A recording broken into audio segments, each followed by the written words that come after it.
दोस्तों, एक बार फिर से स्वागत करते हैं आपका SRTI टेक्निकल क्लास में।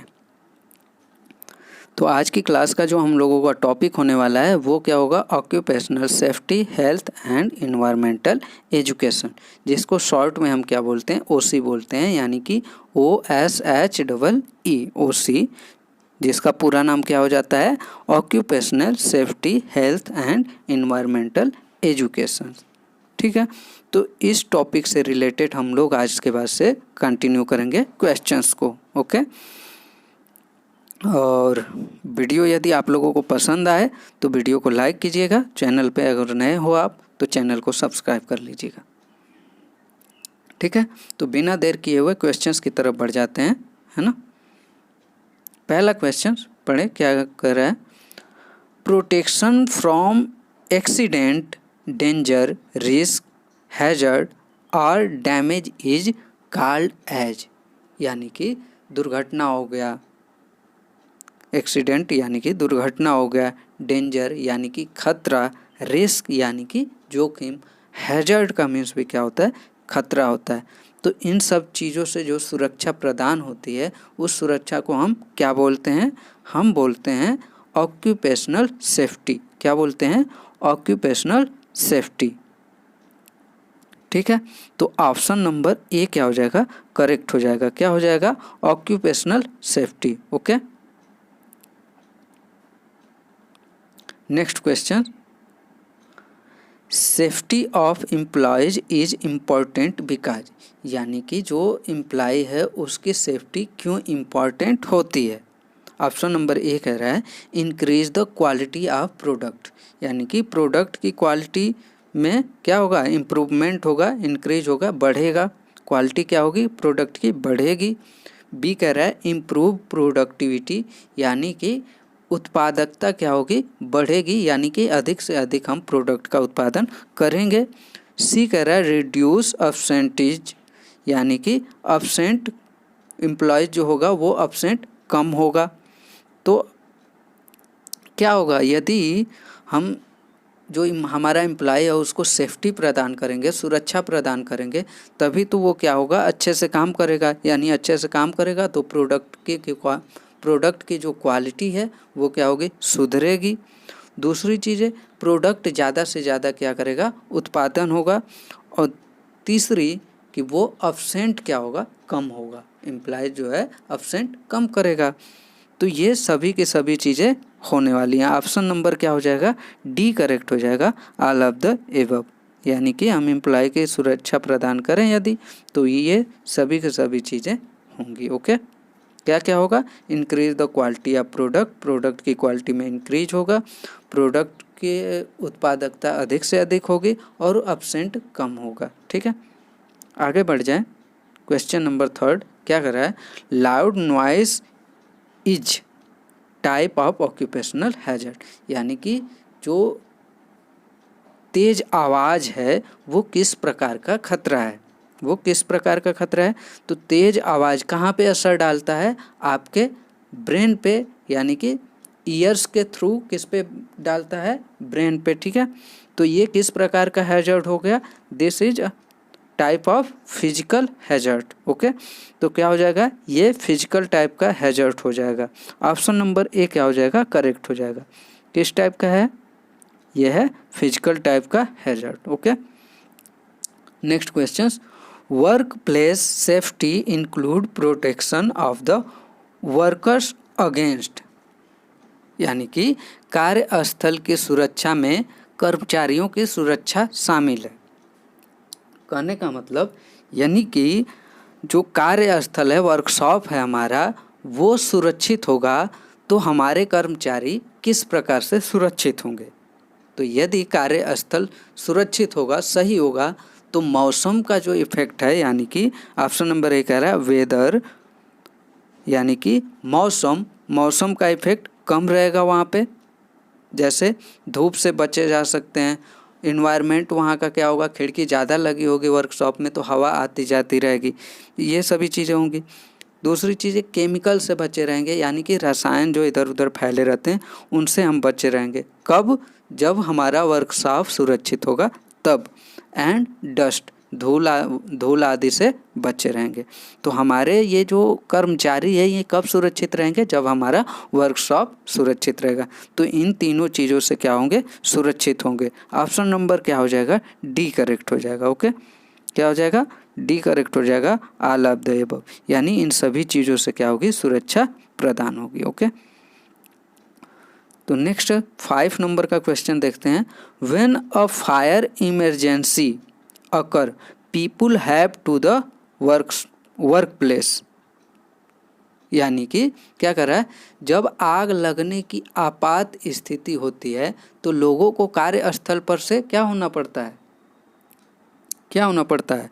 जैसे अभी आपने न्यूज़ देखा होगा, दिल्ली का जो गांधीनगर था वहाँ की कोचिंग में क्या हो गई, आग लग गई थी। ठीक है, तो आग लग गई तो सीन्स क्या देखा आपने कि कुछ बच्चे बाहर खिड़की से क्या कर रहे थे, रस्सी के द्वारा या फिर जो वायर था उसके द्वारा वो नीचे निकल रहे थे।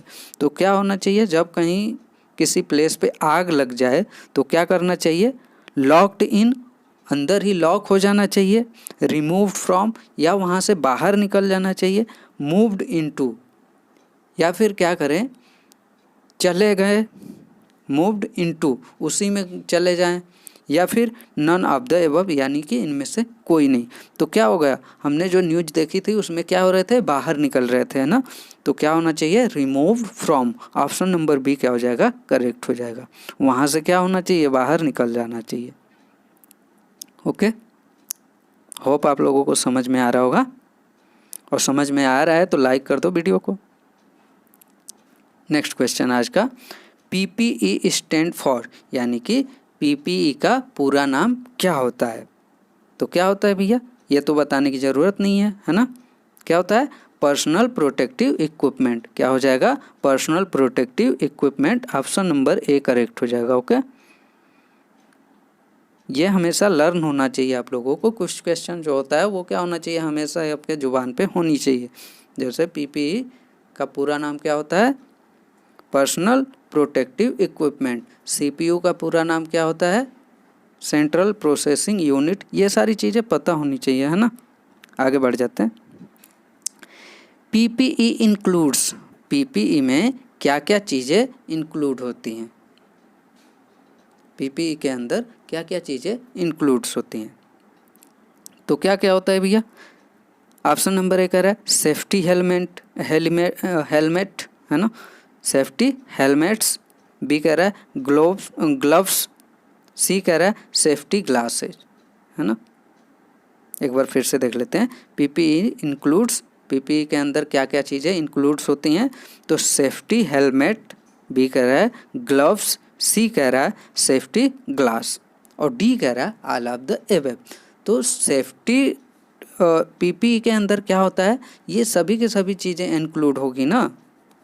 पर्सनल प्रोटेक्टिव इक्विपमेंट के अंदर क्या क्या चीज़ें होती हैं, सेफ्टी हेलमेट होता है, हेलमेट पहना हुआ होता है व्यक्ति, ग्लव्स आपको लगाना ज़रूरी होता है, सेफ्टी ग्लास यानी कि आंखों पे ग्लास लगाना ज़रूरी होता है ना।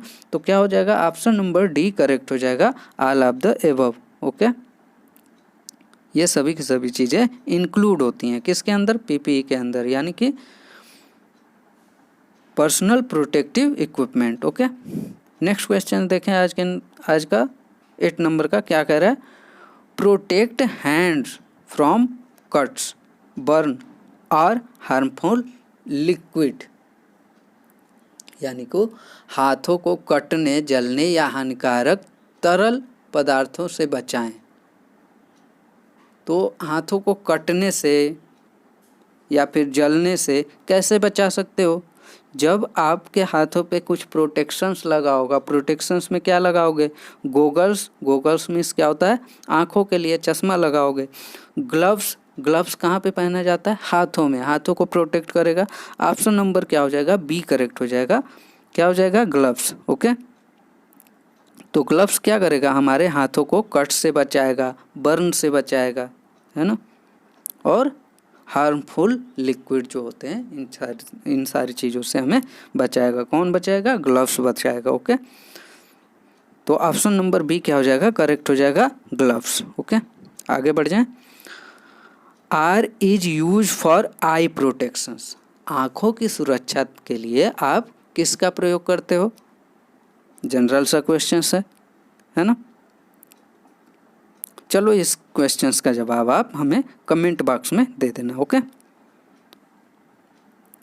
आगे आते हैं 10 नंबर का questions. Ear plugs protect years from. जो ईयर प्लग होता है वो हमारे कानों को प्रोटेक्ट करता है। किससे प्रोटेक्ट करता है? लाउड नॉइस, तेज आवाज़ से, म्यूजिक से, केमिकल से, या फिर नन ऑफ द एबव। तो ईयर प्लग्स किससे प्रोटेक्ट करता है भाई हमारे कानों को? ये करता है लाउड नॉइस से, यानी कि जब जोर की आवाज़ आती है, तेज आवाज़ आती है, उससे हमें क्या करता है? प्रोटेक्शन प्रदान करता है। कौन प्रदान करता है? Ear plugs. Okay, option number क्या हो जाएगा? ए करेक्ट हो जाएगा। ईयर प्लग्स क्या होता है? जैसे आपका ईयरफोन का बड्स होते हैं ना, जो बड्स होते हैं प्लास्टिक के, रबड़ के जो होते हैं, कान पे लगाए जाते हैं, जो आपको परफेक्टली ईयरफोन को बैठाने के काम आता है। तो ऐसे ही क्या होता है, ईयर प्लग्स आते हैं।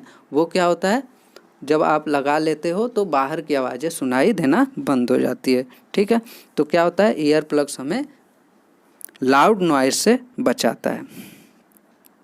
ऑप्शन नंबर ए क्या होगा? करेक्ट हो जाएगा। नेक्स्ट क्वेश्चन देखें। An accident or injury that can happen in the work place is called. यानी कि दुर्घटना या चोट जो कार्यस्थल पर हो सकती है कहलाती है, क्या कहलाती है? ऑक्यूपेशनल वर्क, तो वर्क तो कहलाएगा नहीं। ऑक्यूपेशनल हैजर्ड हो सकता है, ऑक्यूपेशनल प्रिकॉशंस, या फिर नॉन ऑफ द एबव। तो क्या हो जाएगा भाई? एन एक्सीडेंट और injury that can happen in the work place is called. यानी वर्क प्लेस में आपको क्या होता है, किसी प्रकार का खतरा होता है, तो वो क्या कहलाता है? वो कहलाएगा ऑक्यूपेशनल हैजर्ड। क्या कहलाएगा? Occupational hazard. Option number B correct हो जाएगा। ओके, ऐसे ही समझ लो ना, हैजर्ड मीन्स क्या होता है? खतरा होता है। तो ऑप्शन नंबर बी क्या हो जाएगा? करेक्ट हो जाएगा। नेक्स्ट देखते हैं आज का। Hygiene related hazard are caused by the. यानी कि स्वच्छता संबंधी खतरे के कारण होते हैं। किसके कारण होते हैं भाई? कंटेमिनेंस ऑफ हैंड्स, या फिर फॉल्स, और हार्ड और sharp surface, none of the above. तो क्या हो जाएगा? ऑप्शन नंबर ए करेक्ट हो जाएगा।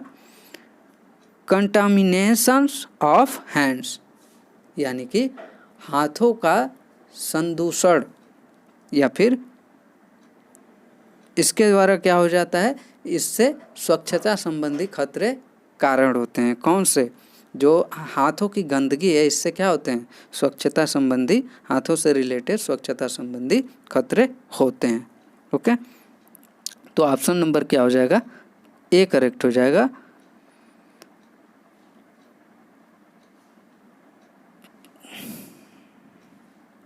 नेक्स्ट क्वेश्चन देखें।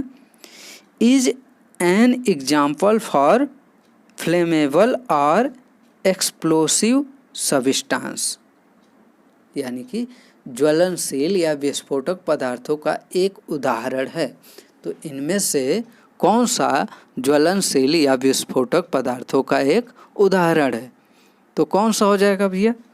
गैस सिलेंडर, तो इससे फ्लेम लगती है ना, आग लगती है ना गैस सिलेंडर से, हो सकता है। केमिकल्स से भी क्या होते हैं? खतरे हो सकते हैं। फ्लेमेबल गैस, जो आग जलने वाली गैस होती है, उससे, या फिर ऑल ऑफ द अबव। तो ये सारी के सारी क्या हो जाएंगे? एग्जाम्पल हो जाएंगे। किसके हो जाएंगे? फ्लेमेबल और एक्सप्लोजिव सब्सटेंस के। तो ऑप्शन नंबर डी करेक्ट हो जाएगा, all of the above. Okay, next question देखें। Septic tanks, mines, manhole, storage towers, vessels, tunnels, etc are called as.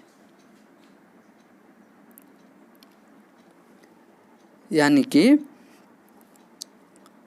Septic tank, खदानें, मैनहोल, भंडारण टावर, जहाज, सुरंग आदि को कहा जाता है। क्या कहा जाता है? Open space, continent space, safe space, या फिर नन ऑफ द एबव। ए क्या कह रहा है? खुले स्थान, बी कह रहा है सीमित स्थान, या सी कह रहा है सुरक्षित स्थान, या फिर कह रहा है डी इनमें से कोई नहीं। तो क्या हो जाएगा? ऑप्शन नंबर बी क्या हो जाएगा? करेक्ट हो जाएगा। ये क्या होते हैं? कॉन्फिनेड स्पेस होते हैं, यानी कि एक लिमिटेड होते हैं। ठीक ना? क्या होते हैं? लिमिटेड होते हैं, सीमित स्थान होते हैं। ओके, ऑप्शन नंबर बी क्या हो जाएगा? करेक्ट हो जाएगा। जो सेप्टिक टैंक है एक लिमिटेड स्थान में होता है ना। माइंस हो गया, वो भी क्या होगा? एक उसका लिमिटेड प्लेस होता है। मेन होल हो गया। तो इन सबको एक तरह से देखा जाए तो इनका क्या होता है? जो एरिया होता है वो क्या होता है? लिमिटेड होता है। ओके, तो क्या हो जाएगा? कॉन्फिनेंट स्पेस, यानी कि लिमिटेड स्थान। लिमिटेड मीन्स सीमित स्थान। नेक्स्ट क्वेश्चन आज का, the help given to a risk और injured person until medical help is available is known as,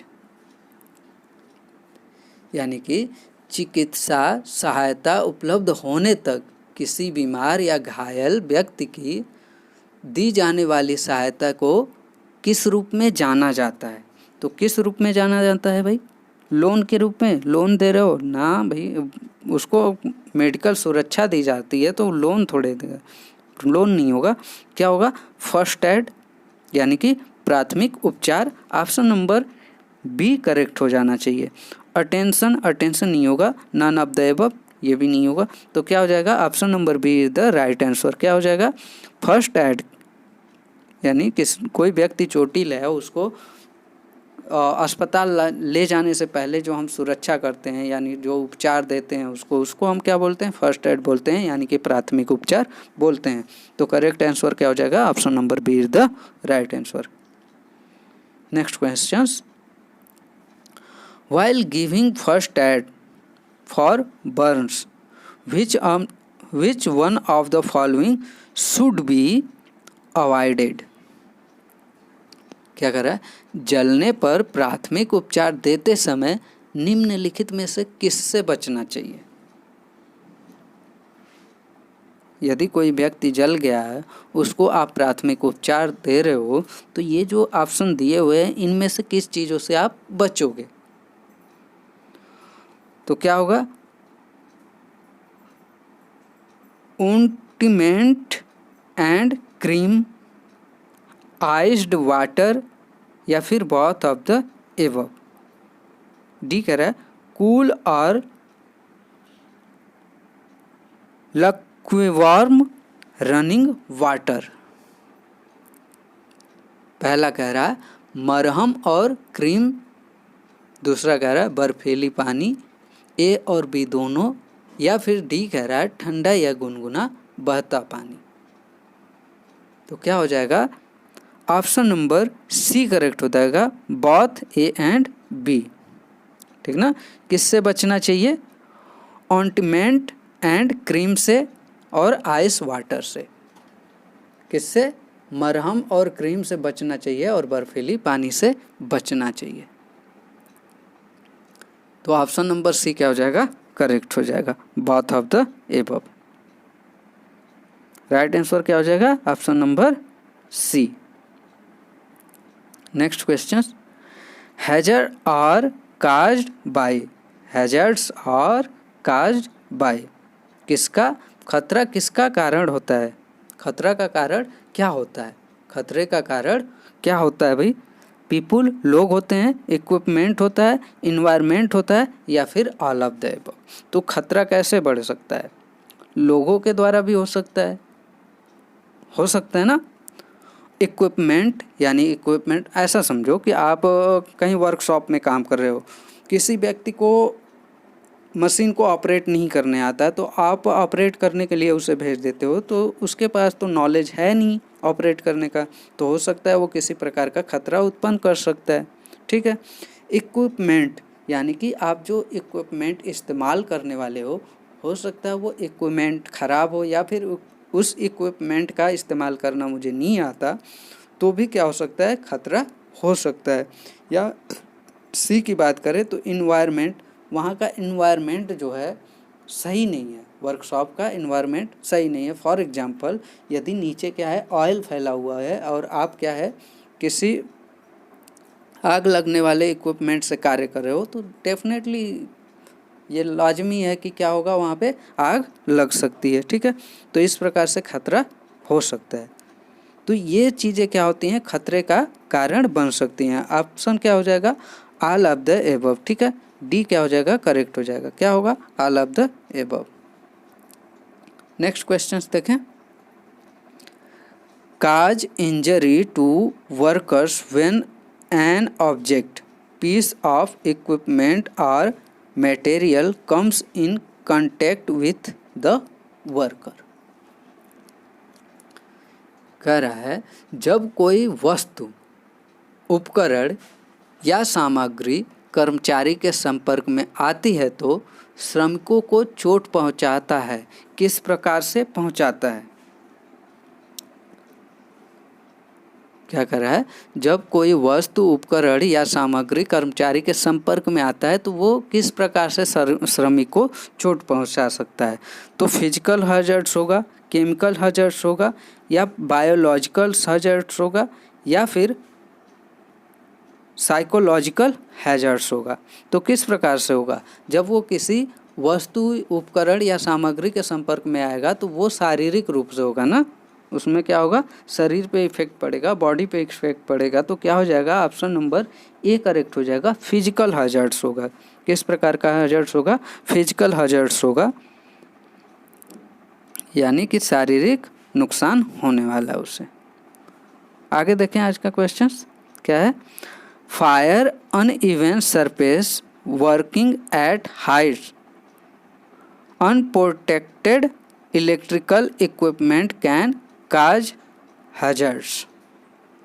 यानी कि आग, असमान सतह, ऊंचाई पर काम करना, असुरक्षित बिजली के उपकरण किस प्रकार से खतरे पैदा कर सकते हैं? किस प्रकार से कर सकते हैं? किस प्रकार से? शारीरिक जोखिम, यानी कि physical hazards, chemical hazards, biological hazards, या फिर साइकोलॉजिकल हैजर्ड्स। तो फायर किस प्रकार से खतरा उत्पन्न कर सकता है भाई? ये भी क्या करेगा, आपके बॉडी पे इफेक्ट डालेगा। क्या हो जाएगा, ऑप्शन नंबर ए करेक्ट हो जाएगा, फिजिकल हैजर्ड्स। क्या हो जाएगा, physical hazards. Next, hazards due to the toxic properties of chemical are classified as. रसायनों के जहरीले गुणों के कारण खतरों को किस रूप में वर्गीकृत किया गया है? किस रूप में वर्गीकृत किया गया है भैया? क्या कह रहा है, रसायनों के जहरीले गुणों के कारण खतरों को किस रूप में वर्गीकृत किया गया है? Physical hazards, chemical hazards, biological hazards, या फिर साइकोलॉजिकल हैजर्ड्स। तो ये जो केमिकल से रिलेटेड सारी खतरे हैं उसको किस में शामिल किया जाएगा? केमिकल हैजर्ड्स के रूप में शामिल किया जाएगा। ऑप्शन नंबर बी करेक्ट हो जाएगा। क्या हो जाएगा, केमिकल हैजर्ड्स। ओके, तो आज की क्लास में बस इतना ही क्वेश्चंस रखते हैं। नेक्स्ट क्लास में इसके आगे के क्वेश्चंस को कंटिन्यू करेंगे। ठीक है, तो इसी के साथ मैं आशा करता हूँ आप लोगों को वीडियो पसंद आई होगी, और वीडियो पसंद आई है तो लाइक करते जाना और चैनल को सब्सक्राइब भी कर लेना। ठीक है, तो मिलेंगे कल की क्लास में, तब तक के लिए जय हिंद।